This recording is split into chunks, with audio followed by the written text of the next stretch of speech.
அனைவருக்கும் வணக்கம்.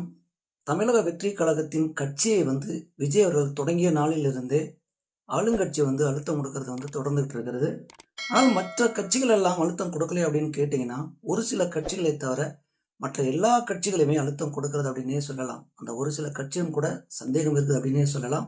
தனக்கு சாதகமாக இல்லை அப்படின்னா நாங்கள் அழுத்தம் கொடுப்போம்னு சொல்லி ஆளுங்கட்சிக்கு ஜால்ரா அடிச்சுக்கிட்டும் பார்த்தீங்கன்னா வேறு விதமாகவும் விஜய் அவர்களுக்கு தமிழக வெற்றி கழகத்தை அழுத்தம் கொடுத்துக்கிட்டு இருக்காங்க.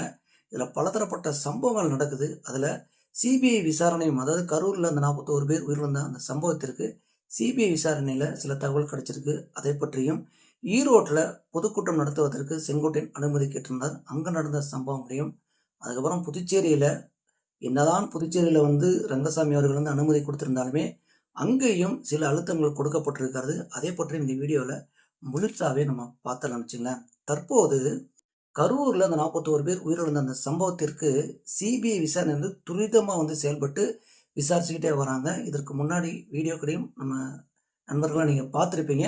தற்போது அப்டேட் ஒரு நியூஸ் கடந்த 2 நாட்களுக்கு முன்னாடியே வந்துருச்சு. நம்ம அந்த வீடியோ போட முடியல. அது என்ன அப்படின்னு பார்த்தீங்கன்னா, சிபிஐ டாக்டர்களிடம், அதாவது அந்த உடற்கூறு செய்த டாக்டர்களிடம் விசாரணை செஞ்சுட்டு இருந்தாங்கன்னு சொன்னோம்.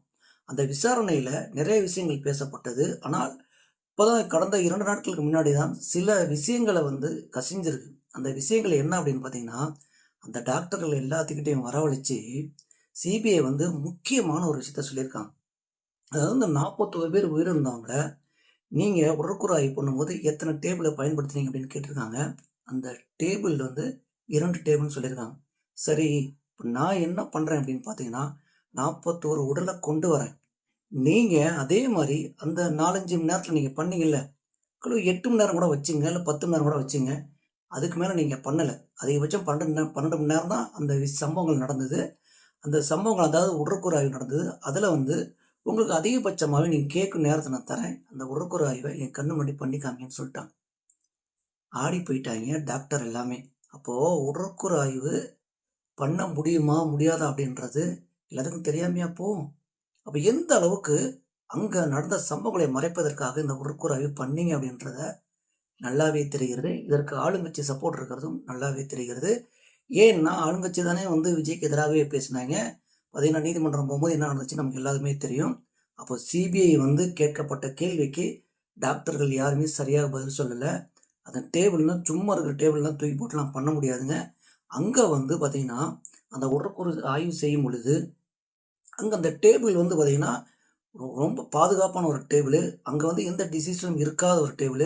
சுற்றிலும் பார்த்தீங்கன்னா க்ளீன் பண்ணுறதுக்கு தண்ணி வழிந்துக்கிட்டே இருக்குன்னு சொல்கிறாங்க.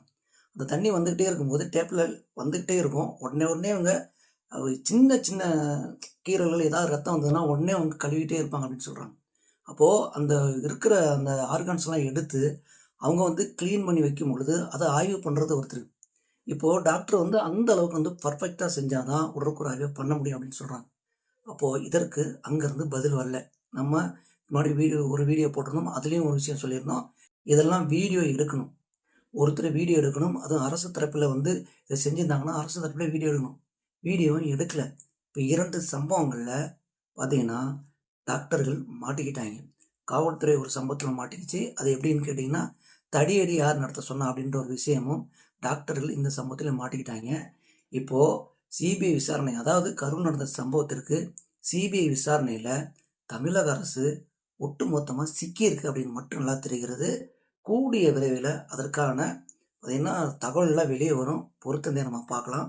அடுத்ததாக ஈரோட்டில் பார்த்தீங்கன்னா பொதுக்கூட்டம் நடத்தணும்னு முடிவு செஞ்சுருக்காங்க. அதாவது விஜய் அவர்கள் இந்த 41 பேர் உயிரிழந்ததுக்கு அப்புறம் பார்த்தீங்கன்னா புதுச்சேரியில் தான் கிட்டத்தட்ட 70-80 நாள் கடந்து பார்த்தீங்கன்னா தேர்தல் பரப்புரை ஆற்றினார். இப்போ ஈரோட்டில் நடத்துறதுக்கு பிளான் பண்ணும்போது, அதாவது தென் மாவட்டங்கள் அனைத்தையுமே செங்கோட்டையன் அவர்கள் பார்வையில் தான் எல்லாமே நடக்கும் அப்படின்றது ஆரம்பத்தில் முடிவு செய்யப்பட்ட ஒரு விஷயம். அப்படி இருக்கும்போது ஈரோட்டில் ஒரு கூட்டத்தை நடத்தணும் அப்படின்னு சொல்லி முடிவு செய்து காவல்துறைகிட்ட அனுமதி கேட்கும்போது அனுமதி கொடுத்துட்டாங்க. அது எப்போ அப்படின்னு கேட்டிங்கன்னா டிசம்பர் 16ஆம் தேதி அனுமதி கொடுத்துருக்காங்க. ஆனால் என்ன பண்ணியிருக்காங்க காவல்துறைன்னா 84 கண்டிஷன் போட்டிருக்காங்க. இந்த கண்டிஷனில் அந்த கூட்டத்தை நடத்தினா என்ன, நடத்தாட்டி என்ன அப்படின்ற ஒரு முடிவுக்கே வந்திருக்கிறாங்க தமிழக வெற்றி கழகம். ஏன்னா இந்த அளவு கண்டிஷனோட ஒரு கூட்டத்தை நடத்த முடியுமா அப்படின்ற கேள்வி அவங்களும் எழுந்திருக்கு. அதுக்கு செங்கோட்டையன் அவர்கள் 2 நாட்கள் வந்து எங்களுக்கு டைம் வேணும். ஏன்னா, நீங்க வந்து ஓரளவு கண்டிஷன் போட்டிருந்தா பரவாயில்ல. ஏன்னா, புதுச்சேரியில கிட்டத்தட்ட 31, 32 கண்டிஷன் போட்டு தான் அந்த கூட்டமே நடந்துச்சு. இங்க 84 அப்படின்னா எங்களால எப்படி இது தாங்க போறாய்ங்க? இதுக்கெல்லாம் நாங்க ஏற்பாடு செய்யணும் அப்படின்னு சொல்லிட்டு 18ஆம் தேதி கேட்டிருக்காரு. இன்னும் 18ஆம் தேதி அவங்க டேட்ட குடுக்கல. அப்போ இதுல நம்ம என்ன சொல்ல வரோம் அப்படின்னு பார்த்தீங்கன்னா, இங்க 84 கண்டிஷன் போட்டிருந்தீங்கல்ல தமிழக வெற்றி கழகத்திற்கு. இதை ஏன் நீங்க வந்து மற்ற கட்சிகளுக்கெல்லாம் போடல? இல்ல இனிமே போடுவீங்களா? அப்படின்ற கேள்வி நம்ம கேட்க தோணுதா இல்லையா? விஜய்க்கு மட்டும் ஏன், தமிழக வெற்றி கழகத்துக்கு மட்டும் ஏன் அப்படின்ற கேள்வி திரும்ப திரும்ப நம்ம கேட்க தோன்றுகிறது. ஏன்னா இங்க வந்து பார்த்தீங்கன்னா, பிஜேபி சேர்ந்தவங்களும் சரி, நாம் தமிழரும் சரி, டிஎம்கேல இப்ப முதல்வர் வந்து மதுரை, சேலம் நடத்திக்கிட்டே இருக்காரு. உதயநிதி ஸ்டாலின் நடத்திக்கிட்டே இருக்காரு. இங்க நயினா நாகேந்திரன் இப்படி ஒருத்தரும் அன்புமணி ராமதாஸ் அவர்கள் ஒரு பக்கம் நடத்திட்டு இருக்காங்க. எல்லாரும் பொதுக்கூட்டம் நடத்தும் பொழுது விஜய்க்கு மட்டும் இந்த கண்டிஷன் வந்து பொருந்துமா? இல்ல அழுத்தம் கொடுக்குறீங்களா? அப்படின்ற கேள்வி தான் நம்ம எழுகிறது. ஏன்னா, நீங்க எல்லாத்துக்குமே இந்த கண்டிஷன் கொடுத்திருந்து, அங்க வந்து கூட்டம் வருது, வரல, அங்க அசெம்பிளி நடக்குது, நடக்கல 2வது. ஆனால் இந்த கண்டிஷன் எல்லாத்துக்கும் பொருந்தணும்ல? அதுதான் கேள்வி. ஏன்னா, மக்கள் பாதுகாப்பு முக்கியம். நம்ம வந்து விஜய்க்கு சப்போர்ட் பண்றோம் அப்படின்றதெல்லாம் கிடையாது. ஏன் விஜய்க்கு அழுத்தம் கொடுக்கப்படுகிறது? அந்த கேள்விதான். இல்ல செங்கோட்டையன் வந்து இந்த அனுமதி வாங்குறதுக்கு முன்னாடி செய்தியாளர்களிடம் ஒண்ணு சொன்னாரு. ஈரோட்ல நடக்கிற பொதுக்கூட்டத்துல நான் எவ்வளவு பேரை கூட்டுறேன் அப்படின்னு மட்டும் நீங்க வெயிட் பண்ணி பாருங்க. பார்த்தீங்கன்னா, கொங்கு மாநிலம், அதாவது தென் தமிழ்லயுமே அலற விட போறேன் அப்படின்லாம் சொன்னாரு. இந்த விஷயம் வந்து சொன்னதுனாலயா? இப்போ வந்து விஜய்க்கு கூட்டங்களை வந்து பார்த்தீங்கன்னா, இதற்கு முன்னாடி இருந்த கூட்டங்களை விட செங்கோட்டையன் வந்து ஒரு விஷயத்தை ஆழமாக பதிவு செய்யும் பொழுது, அவர் வந்து கூட்டத்த கூட்டுவாரு. அவருக்கு ஒரு அனுபவம் இருக்கு. ஏன்னு கேட்டீங்கன்னா, அம்மாவுடன் பயணிச்சிருக்காரு, எம்ஜிஆருடன் பயணிச்சிருக்காரு. அதுவும் பார்த்தீங்கன்னா, ஜெயலலிதா அம்மையாருடன் வந்து நீண்ட நாட்கள் பயணித்ததுனால, அங்க ஜெயலலிதாவுக்கு எத்தளவு கூட்டம் வந்து நமக்கு நல்லாவே தெரியும். அப்போ அங்க தேர்தல் வியூகம் வந்து பொதுக்கூட்டங்கள்லயும், அதாவது அவர் பயன்படுத்தினார்னா, எந்த அளவுக்கு கூட்டம் சேரும்னு மட்டும் நீங்க பாருங்க. அப்போ விஜய்க்கு மட்டும் இங்க அழுத்தம் கொடுக்கப்படுவது ஏன்னா, திரும்பவும் நம்ம கேட்க தோணுகிறது. இதே தான் புதுச்சேரியில் நம்ம கேட்க தோணுகிறது. என்ன அப்படின்னு பார்த்தீங்கன்னா, விஜய் அவர்கள் மீது செப்பல் வீசப்பட்டது, கற்கள் வீசப்பட்டது, அப்படி இப்படின்லாம் சொல்லி சொன்னதுனால, கிட்டத்தட்ட 50 அடி டிஸ்டன்ஸ்ல பார்த்தீங்கன்னா, ஆடியன்ஸ நிக்க வச்சுட்டு, அது தூரத்தில பேசுறாரு. ஒரு 15 டு 20 அடி இருந்தாவே போதும்னு வச்சுங்களேன். நம்ம வந்து சுற்றிலும் ஒரு வேலி அமைத்துட்டாவே, அதாவது தற்காலிக வேலி அப்படின்னு, தற்காலிக வேலின்னா, அவங்க வந்து ஒரு ஏதாவது ஒரு சுவரோ, சுவருன்னா நீங்க வந்து தகரத்தில தாங்க. பார்த்தீங்கன்னா, ரீப்பர்ல ஏதாவது ஒண்ணு பயன்படுத்திட்டாங்க. அப்படிதான் பயன்படுத்தியிருந்தாங்க புதுச்சேரியில. இந்த மாரி பாதுகாப்பு வளையங்கள உருவாக்குனாவே போதும். ஆனால் பாதுகாப்பு வளையம் இல்லாத ஒரு காரணத்தினால தான் இந்த சம்பவம் நடந்தது. அப்படி இருந்தும் புதுச்சேரி அரசும் பார்த்தீங்கன்னா, 32 கண்டிஷன் போட்டாங்க. இதுல கியூஆர் கோட யூஸ் பண்ண ஒரு சம்பவம் தான் இப்ப பெரிதாக சமூக வலைதளங்கள்ல பேசப்படுகிறது. இதுவரைக்கும் அரசியல் சாம்ராஜ்யத்துல இந்தியாவில் இல்லைங்க, உலகத்திலேயே இந்த கியூஆர் கோடு போட்டு எங்கேயுமே வந்து பொதுக்கூட்டம் நடத்தவே இல்லை. இதுக்கு உதாரணமா மூத்த பத்திரிகையாளர்லாம் அவங்க சொல்றாங்க. அது என்னன்னு பார்த்தீங்கன்னா, எம்ஜிஆர் அவர்களும் சரி, கருணாநிதி அவர்களும் சரி, முக்கியமா எம்ஜிஆர் தான் சொல்றாங்க. கலைஞர் வந்து என்ன லிஸ்ட்ல வைக்கிறதுனே தெரியல. ஆனா எம்ஜிஆர் அவர்கள் வரும்பொழுது தென் மாவட்டங்கள்ல, முக்கியமாக தென் மாவட்டங்களுக்கு வரும்போது 4 மணி டைம் சொன்னாருன்னா, 10 மணிக்கெல்லாம் கூட்டம் வந்து சேர்ந்துருமா. ஏன்னா, எம்ஜிஆர் பார்க்கறதுக்கு நம்ம போயிரணும். இடம் இருக்குமா? இல்லையான்னு தெரியாது. அங்க அவர் வந்து எந்த வழியா போவார்ன்னு தெரியாது. அதனால வந்து நம்ம முன்னாடியே போயிருவோம்ன்னு சொல்லிட்டு, பார்த்தீங்கன்னா, பத்திரிகைகள் இப்படி தான் எழுதுவாங்களாம். எம்ஜிஆர் 4 மணிக்கு வர இருக்கிறார். ஆனால் 10 மணிக்கே அங்க வந்து பார்த்தீங்கன்னா, கூட்டங்கள் அலைமோதுகிறதுன்னு சொல்லி பத்திரிகை எழுதுவாங்க. ஆனா, இப்ப எப்படி எழுதுறாங்கன்னா, நீங்க 4 மணிக்கு தான் வரேன்னு சொன்னீங்க. அப்ப 4 மணிக்கு தான் கூட்டம் வரணும். அப்போ நீங்க வந்து 4 மணிக்கு வரேன்னு சொல்லிட்டு, நீங்க 7 மணிக்கு வந்தீங்கன்னா, அந்த கூட்டத்தில இருக்கவங்கலாம் இந்த மாரி மயக்கம் போட்டுருவாங்க. ஏதாவது அசம்பாவிதம் நடக்கும் அப்படின்னு சொல்லி எழுதுறாங்க. இதுவும் நடக்கும். நம்ம இல்லன்னு சொல்லல. ஆனால், அப்ப எழுதின அதே விஷயம் தான் இங்க எப்படி மாறியிருக்குன்னு மட்டும் பாருங்களேன். எம்ஜிஆர் வரும்பொழுது, இதே சம்பவத்த பத்திரிகைகள்லாம் பாராட்டி எழுதியிருந்தார்கள். எம்ஜிஆர பார்க்கறதுக்கு பாருங்க 5, 6 நேரத்துக்கு முன்னாடி வந்துட்டாங்க அப்படின்னு. இங்க விஜய் அவர்கள் வரும்பொழுது 5, 6 மணி நேரத்துக்கு முன்னாடி வந்தாங்க. இவரும் லேட்டா தான் வந்தாரு. அங்கேயும் லேட்டா வந்திருக்காரு. இல்லன்னு சொல்ல முடியாது. எம்ஜிஆர்லாம் வந்து சில டைமிங்ல வந்து வரும்பொழுதே ட்ரெயின்லலாம் வரும்பொழுது பார்த்தீங்கன்னா, பார்க்கறதுக்கு வந்து கூட்டம் கூடிருமா. அப்ப கூட்டம் கூடும்போது பார்த்தீங்கன்னா, ட்ரெயினே வந்து லேட்டா வந்திருக்கு அப்படின்ற சம்பவங்கள்லாம் இருக்கும் பொழுது, இங்க விஜய் அவர்கள் லேட்டா வந்துட்டாரு அப்படின்னு சொல்ற ஒரு காரணத்தை சுட்டிக்காட்டி, இங்க இந்த அசம்பாவிதம் நடந்திருக்கு அப்படின்னு சொல்றாங்க. நீங்க மயக்கம் போட்டு விழுந்து தண்ணீ குடிக்காம, இதே வெயில்ல இருந்தீங்கன்னா, மயக்கம் போட்டு கீழ விழும்பொழுது, தண்ணீ குடிச்சாவே சரியாயிடும். ஆனால் விஜய் வந்ததுக்கு அப்புறம் தான் இந்த அசம்பாவிதங்கள் நடந்தது. அந்த அசம்பாவிதங்கள் நடக்கிறதுக்கு யார் காரணம் நீங்களே தெரிஞ்சுக்க மக்களே. நிறைய விஷயங்கள் சமூக வலைதளங்கள் நம்ம பார்த்துட்டோம்.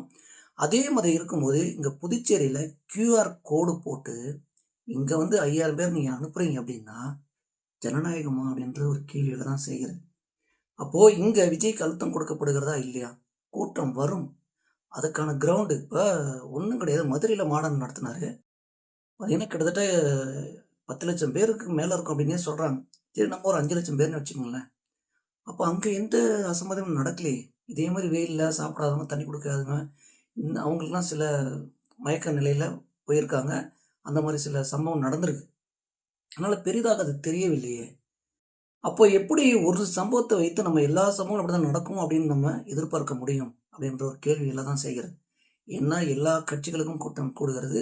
விஜய் அவர்கள் ஒரு நடிகராக இருக்கும் பட்சத்தில் கூட்டம் கூட தான் செய்யும். ஆனால் அதற்கு நீங்கள் தண்ணி ஒழுங்க, உணவு ஒழுங்க, கழிப்பறை வசதி செய்யுங்க அப்படின்னு சொல்கிறத விட QR கோடெலாம் போட்டு பண்ணுறது வந்து இது ஒரு அரசியலை தான் பார்க்கப்படுகிறது. அரசியலை தான் பார்க்குறோம். அந்த மாதிரி சூழ்நிலை தான் விஜய்க்கு தற்போது இருக்கிறது அப்படின்றத ஆழமாக இதை பதிவு செய்யணுன்னு தான் இந்த பதிவே அப்படின்னு வச்சுங்களேன். இதில் இன்னொரு முக்கியமான விஷயம் என்னவென்றால், நீங்கள் 84 கண்டிஷன் போட்டிருக்கீங்க அப்படின்னு வச்சுங்களேன்.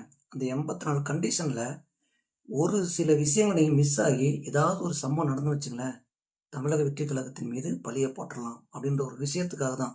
இது எல்லாமே மக்கள் பாதுகாப்புக்கும் நல்ல விஷயந்தாங்க. ஆனால் எல்லா கட்சிக்கும் பொருந்துமா அப்படின்ற கேள்வி தான். ஏன்னா இங்கே CBI வந்து விசாரணை செய்து கொண்டு வருகிறது. இது கரூர் சம்பவத்தை சொல்கிறாங்க. அப்போது அங்கே நீதி எது, நியாயம் எதுன்னு சொல்லி விசாரணைக்கு பின்பு கண்டிப்பாக தெரிய வரும். ஆனால் இங்கே விஜய் தமிழக வெற்றி கழகத்துக்கு போடும் கண்டிஷன் அனைத்துமே மற்ற எல்லா கட்சிகளுக்கும் இவங்க ஃபாலோ செய்தார்கள். அதாவது இந்த தமிழக அரசு வந்து பிறப்பித்தது அப்படின்னா கண்டிப்பாக வரவேற்கத்தக்கது தான். ஆனால் தமிழக வெற்றி கழகத்துக்கு மட்டும் அப்படிங்கும் பொழுது இதில் அரசியல் காழ்ப்புணர்ச்சி இருக்குதா இல்லையன்றதை மக்களை நீங்களே கமெண்ட் பண்ணுங்கள். இப்போ தற்போது வந்து தமிழக வெற்றி கழகம் வந்து அவசர கூட்டமாக பார்த்தீங்கன்னா மாவட்ட செயலாளர்கள் அழைத்து அவசர கூட்டம் போட்டிருக்காங்க. இதுக்கு முக்கிய காரணம் என்னவென்றால், ஏன்னா மாவட்ட செயலாளர்கள் எல்லாம் வேலையை வந்து இன்னும் துரிதப்படுத்தவில்லை, அதாவது ஸ்பீடு காமிக்கவில்லை அப்படின்னு சொல்லி ஒரு தகவல் எழுந்திருக்கு. அதனால அவர்கள் எல்லாம் வரவழைத்து இப்போது செங்கோட்டையன் அவர்களும் சரி, நாஞ்சில் சம்பத்தும் சரி, மற்றவர்கள்லாம் இணைஞ்சிருக்காங்க. இணைந்து அவர்கள் வந்து முழுமையாக பேச்சுவார்த்தை எதுவும் நடத்தலை. அப்போது இவர்களெல்லாம் ஆலோசனை கொடுத்தால் நல்லாயிருக்கும் அப்படின்னு சொல்லி தமிழக வெற்றி கழகத்தில் பார்த்தீங்கன்னா இன்னைக்கு டிசம்பர் 11ஆம் தேதி இந்த கூட்டம் நடைபெற்றிருக்கிறது. நான் பேசிகிட்டு இருக்கும்போதே நடைபெற்று கொண்டிருக்கிறது. இப்போது பார்த்தீங்கன்னா எல்லா மாவட்ட செயலாளருக்குமே நீங்கள் வந்து இன்னும் வந்து வேலை செய்யணும். அதாவது மக்களிடம் கொண்டு போய் நம்ம விஷயங்களெல்லாம் கொண்டு போய் சேர்க்கணும். அதாவது திராவிட அரசியல் செய்யும் இந்த அக்கிரம அநியாயத்தெல்லாம் கொண்டு போய் சேர்க்கணும் அப்படின்னு சொல்லி விஜய் அவர்கள் கூறியிருப்பதாகவும், பார்த்தீங்கன்னா அங்கே இருக்கிற 2ஆம் கட்ட தலைவர்கள் எல்லாம் இதை பற்றி மாவட்ட செயலாளர்களிடம் தெரிவித்திருப்பதாகவும், செங்கோட்டையும் நாஞ்சில் சம்பத்தும் பார்த்தீங்கன்னா ஆலோசனையும் கொடுத்திருப்பதாகவும் தகவல் வெளியாக இருக்கிறது. கண்டிப்பாக அடுத்தடுத்த கட்டங்களில் தமிழக வெற்றி கழகம் வந்து இன்னும் வேகம் எடுத்து வேலை செய்வார்கள். விஜயின் வருகை வந்து அடுத்தடுத்த மாவட்டங்களில் தேர்தல் பிரச்சாரம் செய்யும் பொழுது இன்னும் வந்து தமிழக வெற்றி கழகத்திற்கு பலம் கூடும் சொல்லியிருக்காங்க. இதில் செங்கோட்டையனை சார்ந்தவர்களும் பார்த்தீங்கன்னா ADMKல இருக்கும் சில முக்கிய புள்ளிகள் எல்லாம் இணைந்து விட்டால் தமிழக வெற்றி கழகம் இந்த 2026 தேர்தலில் நம்ம அடிக்கடி சொல்லிட்டு வர மாதிரி ஒரு பெரும் பாதிப்பை ஏற்படுத்தும். அதாவது மற்ற கட்சிகளுக்கு அப்படின்றத இந்த நேரத்தில் நான் சொல்லி விரும்புகிறேன். இந்த மாதிரி தமிழ்நாட்டிலும் உலகத்தில் நடக்கும் அனைத்து விஷயங்களையும் தொடர்ந்து அலசுவோம், தொடர்ந்து பேசுவோம். தொடர்ந்து தமிழ் தேசிய குரல் இணைந்திருங்கள். தமிழ் தேசிய குரல் மகேஷின் அன்பு வணக்கம்.